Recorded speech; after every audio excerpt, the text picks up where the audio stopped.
นี่คือภาพบรรยากาศน้ำหมอกลงพี่น้องวันนี้น้ำหมอกลงได้อยู่บ้านโคกสากทำข่าแต่เว้นกำลังขึ้น2 โมงกว่าเลยพี่น้องเลยแต่ว่าหมอกยังลงแห้งเท่านั้นเองนี่คือภาพน้ำหมอกลงแห้งอยู่บ้านโคกสากทำข่าเส้นทางเต้างอยผาเด่นลำเมืองนี่คือภาพบรรยากาศน้ำหมอกลงแห้งลงแห้งเลยนี่สายได้ก็ยังน้ำหมอกยังลงหมู่หยาบ่เศร้าอยู่ได้นี่คือภาพบรรยากาศน้ำหมอกลงอยู่บ้านโคกสากตำบลนาตาลอำเภอเต้างอยนี่ภาพบรรยากาศน้ำหมอกลงได้ลงแห้งหลายได้หมดเลยน้ำหมอกนี่ภาพบรรยากาศน้ำหมอกรถคันนี้ก็จะเลี้ยวเบิ่งตะไกรกับเบิ่งตาผมคือมาจังเห็นใกล้ๆจังเห็นนะนี่ภาพบรรยากาศตอนเช้าของวันที่2พี่น้องมาดูวันที่2เนี่ยแต่เป็นกำลังขึ้น2 โมงกว่า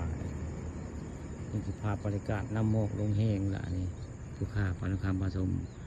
เอาภาพบรรยากาศน้ำหมอกลงตะเวนขึ้นนะตะเวนขึ้นอยู่บ้านโคกสากตำบลนาตาลนั่นนี่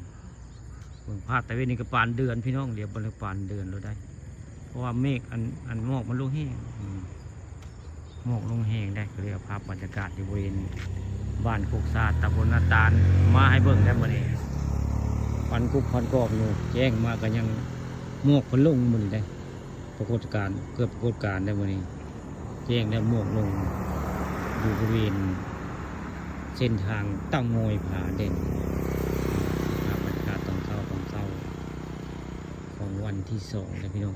วันที่2ผู้ค้าปาฐคำผสมก็ได้เอาภาพบรรยากาศตะเวนขึ้นแต่ว่าหมอกลงแห้งวันนี้ตะเวนขึ้นแต่หมอกลงแห้งนะนี่ภาพบรรยากาศตอนเช้าของวันที่2หมอกลงหลายเนี่ยตะเวนกระสูงเติบอยู่ได้ครับหมอกก็ยังลงอยู่ได้นี่หมอกก็ยังลงนี่นะภาพบรรยากาศหมอกลงพี่น้องคักมาเนี่ยบรรยากาศตะเวนขึ้นหมอกลงหลาย